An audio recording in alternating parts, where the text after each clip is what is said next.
You know, it isn't very polite to stare at a lady when she's trying to read. Perhaps you'd like to come a little closer and talk to me? Oh, now's not the time to be so timid. I'm sure you're well aware of the fact that I can see you through this clear water. And I'm sure you're also aware of the fact that I've seen you watching me these past few visits. Please, I'm sure you must be lonely out here. That's why you always stare at me. If you'd like to come closer, we can talk. Perhaps I can even tell you about the book I'm reading. What do you say? Oh!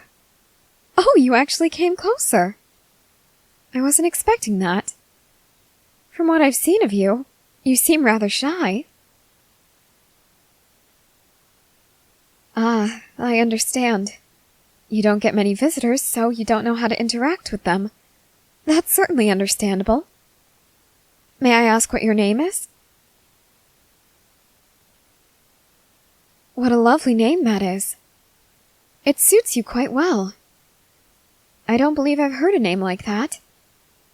It's unique, just like you. Oh, of course. How unladylike of me, asking for your name without offering my own in return. My name's Frieda Reiss. It's a pleasure to finally make your acquaintance after all this time.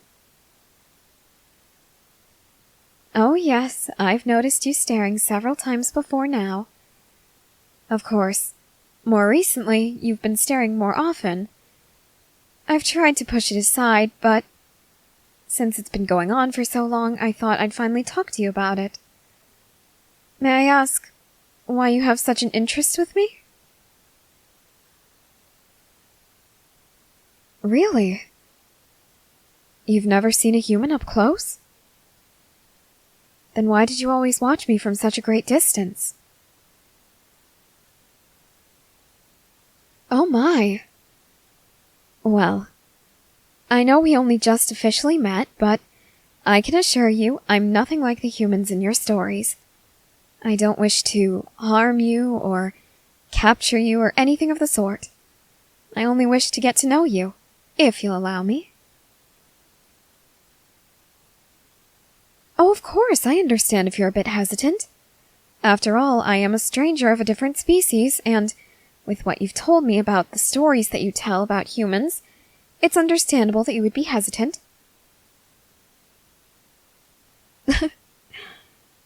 You're very kind to say that. Personally, I consider myself more of a pacifist, and I do try to be kind to others, so I'm very pleased that you perceive my actions as kind.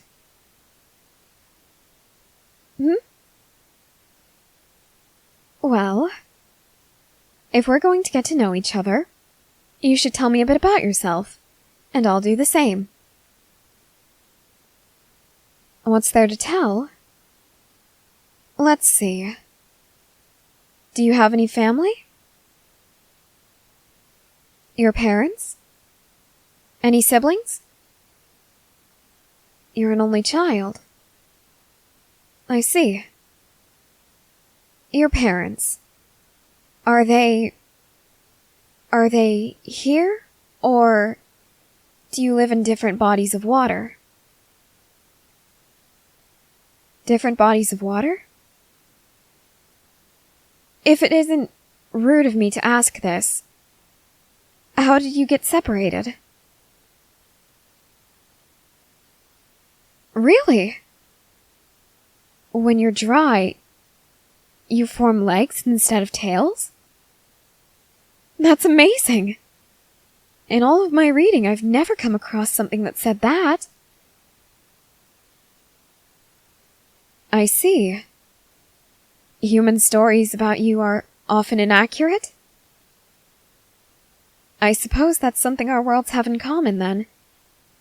Just as our stories about you are inaccurate, your stories about us, for the most part at least, they're inaccurate.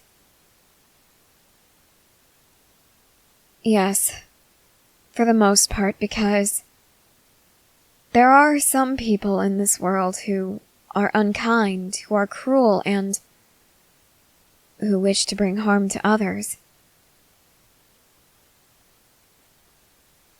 Yes, I would assume that your species is the same. Regardless of the intelligence of a species, even a strong moral code isn't enough to overpower natural instincts. Natural instincts tell you to focus on yourself and yourself alone, even if that means harming others. It's sad, really, but most people are very kind and look out for others. Yes, I like to consider myself one of those people. Do you consider yourself a kind person? Someone who does what's in the best interest of others? I'm very pleased to hear that. In that case, I believe we'll make good friends. Huh? Oh, right, of course. Since you're telling me about yourself, I suppose it's only fair that I tell you a bit about myself. What would you like to know? You have the same questions for me that I had for you? Fair enough. Let's see. I don't know my mother very well, but I do live with my father, and I have several siblings. I have an uncle as well. My youngest sibling, my little sister Historia. She doesn't live with the rest of us.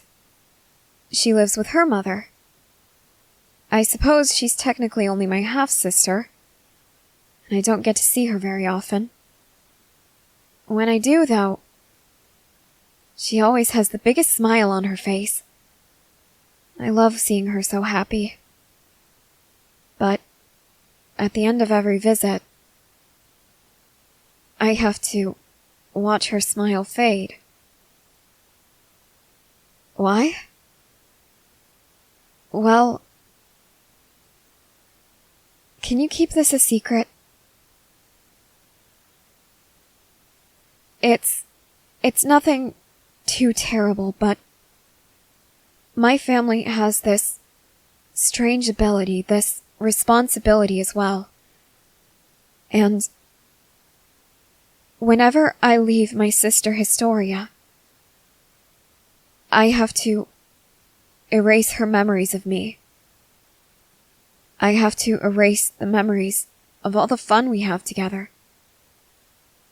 When I return, I always give her memories back. But every time I leave, those memories disappear.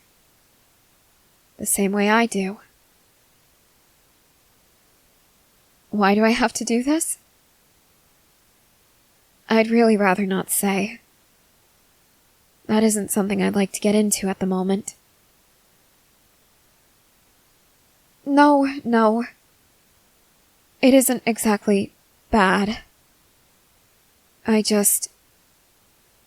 hate saying this stuff. And I hate thinking about how I have to do this to my little sister. I love her so much. All I ever want is to make her happy and see her smile. In fact, I've been teaching her how to read. It makes her so happy. I even gave her a book of stories, and she loves it so much.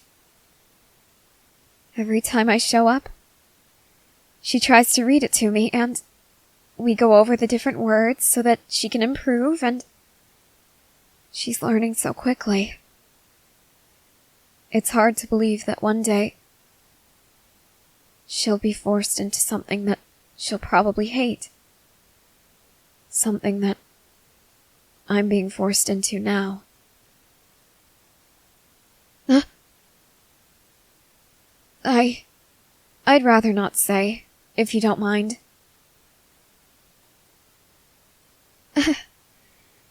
You're very kind, but really, that isn't necessary.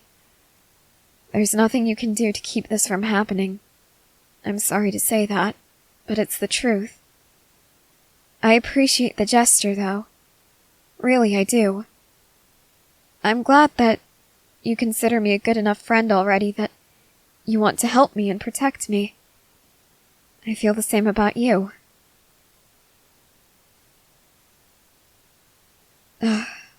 Fine. Can you promise to never speak a word of this to anyone? Well, I'm not sure how many friends you have, or if you have any connections in the human world. I assume you don't, since you said you've never seen a human this close. But still, can you just promise me that you won't say anything? Tonight, I have to kill someone. My uncle. Why? I'm afraid I don't have time to explain that. I wish I did. I wish that I could find it within me to understand why I'm doing this. No, I do understand. That isn't what I meant.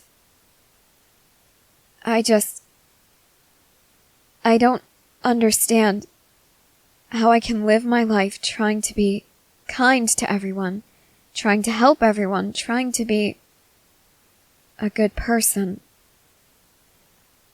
Yet, I'm being forced into this. Why do I have to kill him tonight?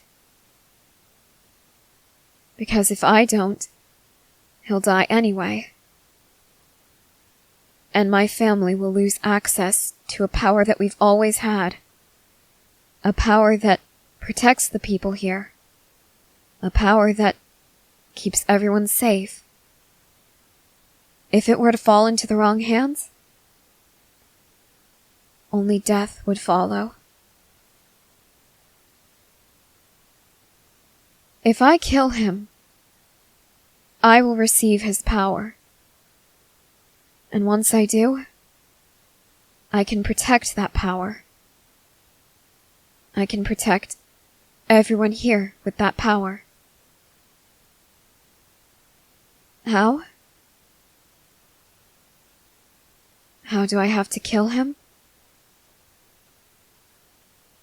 Have you ever heard of the creatures beyond the walls called Titans?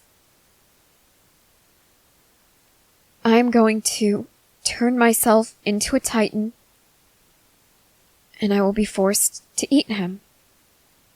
That's the only way to obtain his power. Yes, it is horrible. But it has to be done. Oh, goodness. Look at the sun in the sky. It's already starting to set. I have to be going. I'm very sorry that I have to leave you so soon, but I have plans. Huh? Thank you. But really, I understand why I'm doing this. It's my responsibility. I understand that, and I accept it. I'll visit you again soon, okay? Stay safe, will you?